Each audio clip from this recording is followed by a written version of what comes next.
Carta de São Paulo aos Gálatas. A experiência dos Gálatas. Gálatas, insensatos. Quem foi que os enfeitiçou? Vocês que tiveram diante dos próprios olhos uma descrição clara de Jesus Cristo crucificado. Respondam-me somente uma coisa: foi por causa da observância da lei que vocês receberam o Espírito, ou foi porque vocês ouviram a mensagem da fé? Vocês são tão insensatos a ponto de ter começado com o Espírito e agora terminar na carne?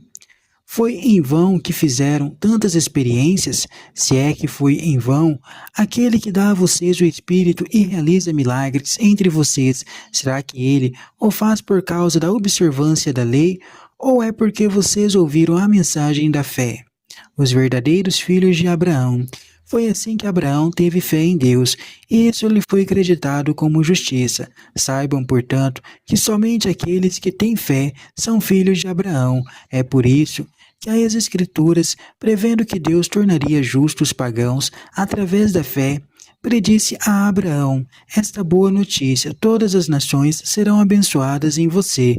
Portanto, aqueles que têm fé são os abençoados, junto com Abraão, que acreditou. Os que observaram a lei, porém, estão todos debaixo do peso da maldição, pois a Escritura diz: maldito seja todo aquele que não é fiel a todas as coisas que estão escritas nos livros da lei, para serem praticadas. Além disso, é evidente que ninguém pode tornar-se justo diante de Deus através da lei, pois o justo viverá pela fé. Ora, a lei não se baseia sobre a fé, pois diz: quem praticar os preceitos da lei viverá por meio deles. Cristo nos resgatou da maldição da lei, tornando-se ele próprio maldição por nós.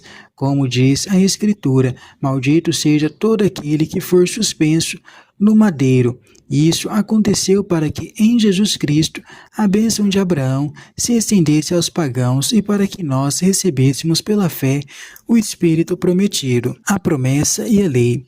Irmãos, vou fazer uma comparação. Ninguém pode invalidar ou modificar um testamento legitimamente feito. Ora, as promessas foram feitas a Abraão e aos seus descendentes. A Escritura não diz no plural, e os descendentes, mas no singular, e ao seu descendente, isto é, a Cristo. O que eu quero dizer é o seguinte: Deus firmou um testamento de modo legítimo.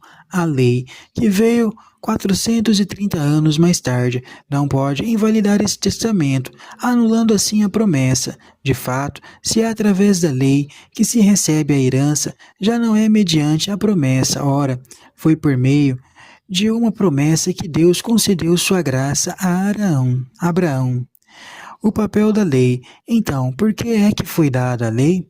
Ela foi acrescentada para mostrar as transgressões até a chegada do descendente, em vista do qual foi feita a promessa. A lei promulgada pelos anjos e um homem serviu de intermediário. Ora, esse intermediário não representa uma pessoa só, e Deus é um só.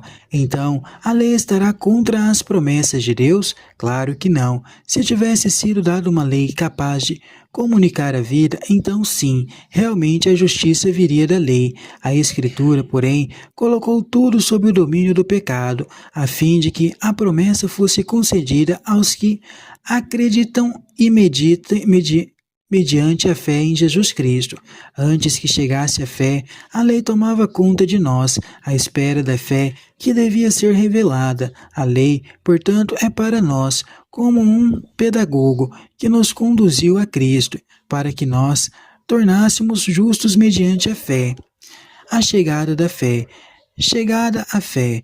Já não estamos sob os cuidados de um pedagogo. De fato, vocês todos são filhos de Deus pela fé em Jesus Cristo, pois todos vocês que foram batizados em Cristo se revestiram de Cristo.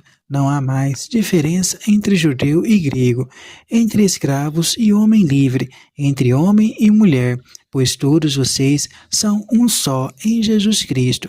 E se vocês pertencem a Cristo, então vocês são de fato a descendência de Abraão e herdeiros conforme a promessa. Os Gálatas ouviram a pregação do Evangelho, converteram-se a Jesus Cristo e foram batizados.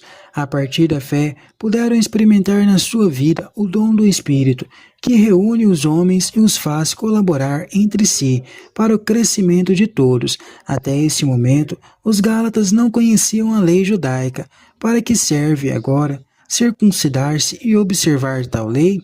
O que poderiam dela receber a mais? A atitude deles mostra apenas que estão voltando para trás. Os pregadores judeu-cristãos certamente diziam aos Gálatas que Jesus era judeu e filho de Abraão. Por isso, os Gálatas deviam ser circuncidados e observar a lei judaica, para serem filhos de Abraão e fiéis a Jesus.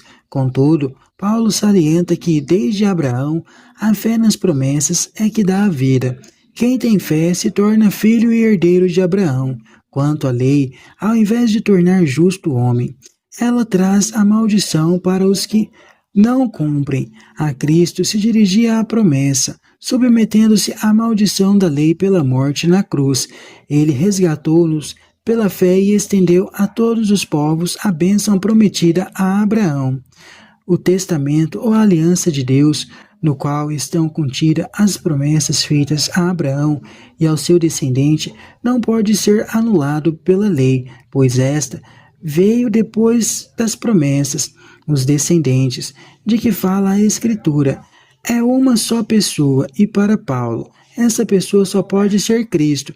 Em Cristo, portanto, nós somos herdeiros de uma promessa que foi feita diretamente a Abraão e não através da lei. No mundo grego-romano, o pedagogo era escravo-servo que tinha como tarefa viajar, admoestar e castigar o comportamento das crianças de uma família.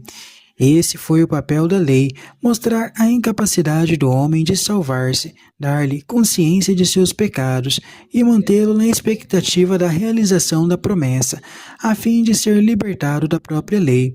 O papel da lei terminou com a chegada de Cristo, pela fé nele e pelo batismo. Os homens se revestem de Cristo, isto é, são transformados para se tornarem imagem dele. Portanto, os homens ficam libertos de qualquer lei e de qualquer diferença que possa privilegiar uns e marginalizar outros.